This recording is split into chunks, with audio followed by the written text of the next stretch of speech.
elementos del sistema electoral peruano.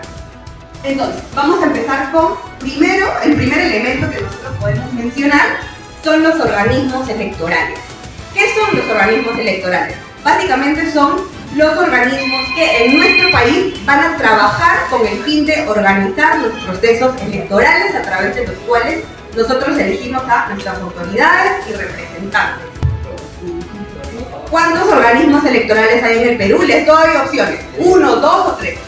3, muy bien. ¿Cuáles son esos organismos electorales? Jurado, la Oficina Nacional de Procesos Electorales. Muy bien, como mencionaba Ángel, como mencionaban también otros compañeros, en nuestro país hay 3 organismos electorales. Está la Oficina Nacional de Procesos Electorales, más conocida como OMPE. De hecho, nosotros venimos de la Oficina Nacional de Procesos Electorales. ¿Qué función principal cumple la Oficina Nacional de Procesos Electorales? Pues organizar, planificar y ejecutar todos los procesos electorales y de consultas populares que se realicen en nuestro país. Muy bien, tenemos a la OMPE y tenemos a su función principal. Tenemos al Jurado Nacional de Elecciones, que es otro organismo electoral. El jurado se encarga principalmente de administrar justicia y supervisar la legalidad de los procesos electorales. Tiene una función distinta a la de la OMPE, que es de organizar y ejecutar el proceso electoral.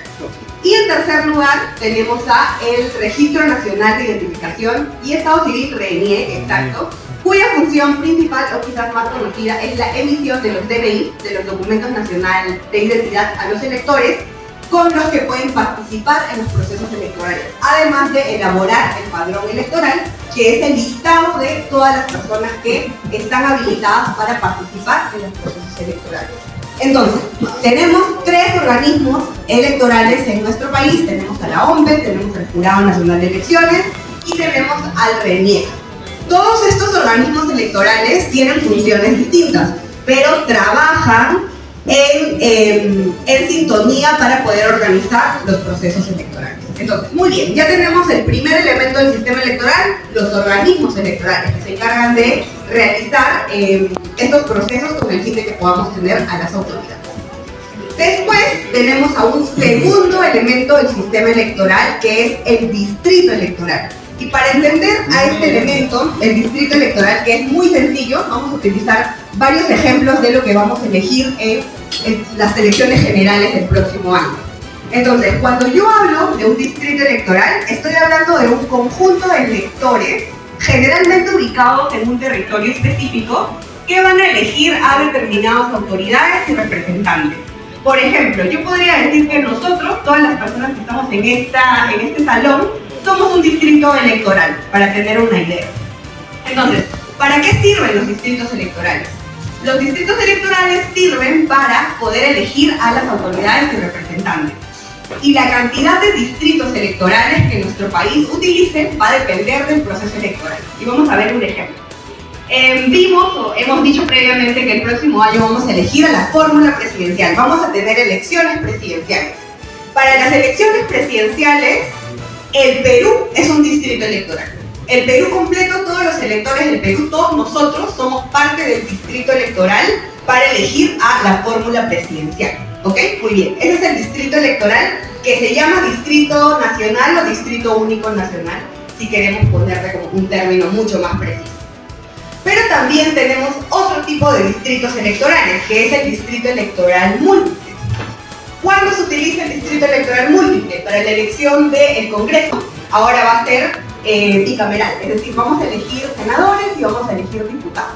Y aquí tenemos que hacer una precisión, porque dentro de la elección de los senadores se van a elegir, ¿alguien sabe cuántos senadores se van a elegir?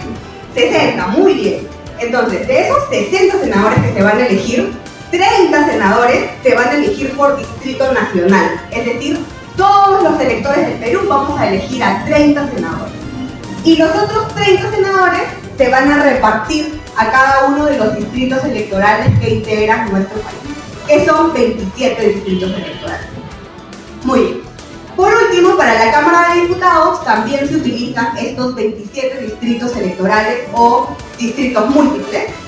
Y si por aquí alguien tiene alguna pregunta respecto a de dónde salen estos 27 distritos, tenemos que saber que se toma como base los 24 departamentos de nuestro país, a los que se va a sumar Lima, metropolitana, se va a sumar el Callao y se van a sumar los peruanos residentes en el extranjero.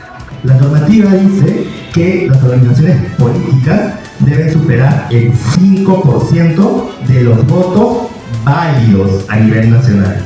Esa es la barrera. Si un partido no supera esta cantidad de votos, no accede a la distribución de los escaños. Y adicionalmente a este requisito, la normativa también ha tenido una variación, un cambio, y es que adicionalmente se le exige que la organización política debe obtener al menos el 5% de los integrantes de la Cámara a la que esté postulando. Hablemos de la Cámara de Diputados o de la Cámara del Senado, ¿de acuerdo? El 5% de integrantes. Entonces, ahí hay dos requisitos que deben superar las organizaciones políticas para que puedan acceder a tener representación en el Congreso, ¿no? Tanto en el Senado como en la Cámara de Diputados. ¿Y qué dice la barrera electoral también? Dice que adicionalmente es un requisito para que no pierda la inscripción. Si las organizaciones políticas no superan el 5% de los votos válidos, pierden la inscripción. ¿Y qué pasa si una organización política pierde la inscripción? No puede participar en un próximo proceso electoral. Pero eso todavía no va a aplicar para estas elecciones, para poder elegir a nuestras autoridades y a nuestros representantes. ¿Qué dice la normativa? Y es que la elección de las autoridades se realiza utilizando dos tipos de marcas para que pueda ser considerado un voto válido. ¿Saben cuáles son esos tipos de marcas que se utilizan para que el voto sea considerado válido? Es excelente, es una aspa o una cruz, o una X, ¿no? La aspa o la X, como también se le conoce, o una cruz. Y esta marca se tiene que realizar dentro del recuadro del símbolo de la organización política o de la foto del candidato en el caso de la elección presidencial. Entonces, este es otro elemento del sistema electoral, ¿no? El cómo nosotros podemos hacer que nuestro voto sea considerado un voto válido, la forma en cómo emitimos nuestro voto. Si marcamos mal, ese voto es considerado nulo. Y si no marcamos nada, es considerado un voto en blanco. Y todo ello se contabiliza. Entonces hay una diferencia, ¿no? Entre voto válido, voto blanco y voto nulo. Muy bien. Adicionalmente, ya les había mencionado hace unos pocos minutos, y es que el voto también permite alterar el orden de la lista. Y a ese voto se le denomina el voto preferencial. Si ustedes votan aquí en Lima Metropolitana y van a elegir a los 32 diputados, ustedes van a tener la opción con el voto preferencial de poder elegir a algunos candidatos de su preferencia, porque al final nosotros elegimos en base a nuestros propios intereses y preferencias y o necesidades, ¿cierto? Entonces, ¿qué dice el voto preferencial? Y es que tenemos, en el caso de Lima Metropolitana, dos espacios en nuestra cédula de votación. Por ejemplo, si un candidato de mi preferencia es el candidato número 20 y el candidato número 32, entonces yo al momento de marcar en mi cédula, marco por la organización política y adicionalmente dentro de los recuadros coloco el número de los candidatos de mi preferencia. Puedo poner solamente uno o puedo poner de dos candidatos de mi preferencia. ¿De acuerdo? Y así pueden hacerlo también en otras circunscripciones o distritos electorales, como le mencionó Marisol, ¿no? Cada distrito electoral elige a ciertos números de representantes y en base a ello va a tener ciertos votos preferenciales.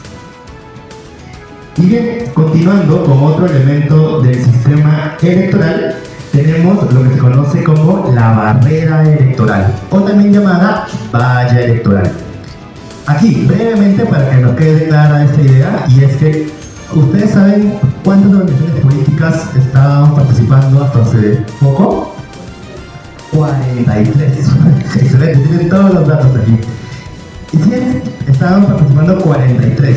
Y justamente ya venció hace poco el plazo para la inscripción de alianzas electorales.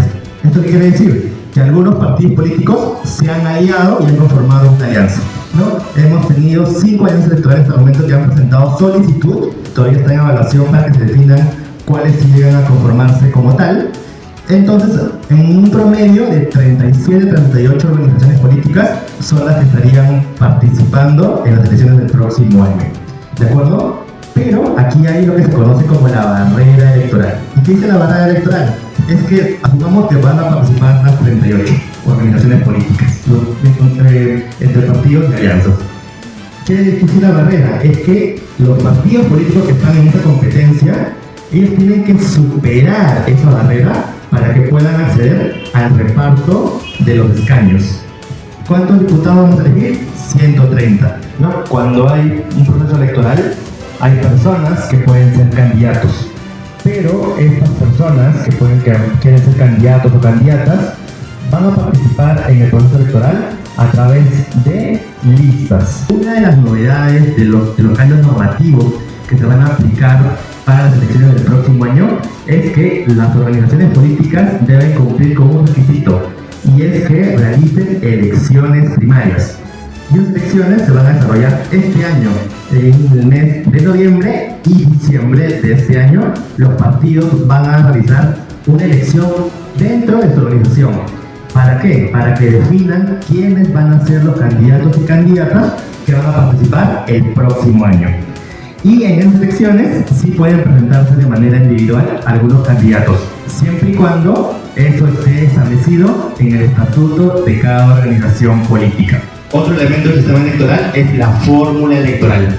Y en resumen, es el método matemático, es la fórmula matemática que se utiliza para convertir la cantidad de votos en el número de escaños que van a ocupar en el Congreso, ¿no? ¿Esto qué quiere decir? Que si el partido A obtuvo 1 millón de votos, nosotros ¿cómo calculamos que ese millón de votos equivale, por así decirlo, a 20 diputados?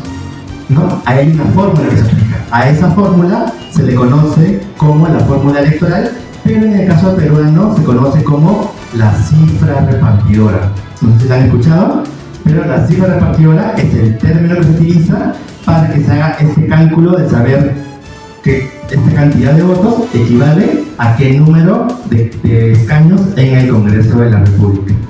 ¿Cuál es el primer paso que deben superar estas organizaciones, que deben cumplir estas organizaciones para acceder a la distribución de los escaños? Deben superar primero, excelente, la barrera electoral, ¿no? Que está conformada por el 5% de los votos válidos y el 5% de integrantes en cada cámara respectivamente. Si las organizaciones políticas, supongamos que en este ejemplo de 5, solamente 4 cumplieron con este requisito, ¿qué quiere decir? Que solamente esas 4 organizaciones van a ser parte del proceso de designación de escaños.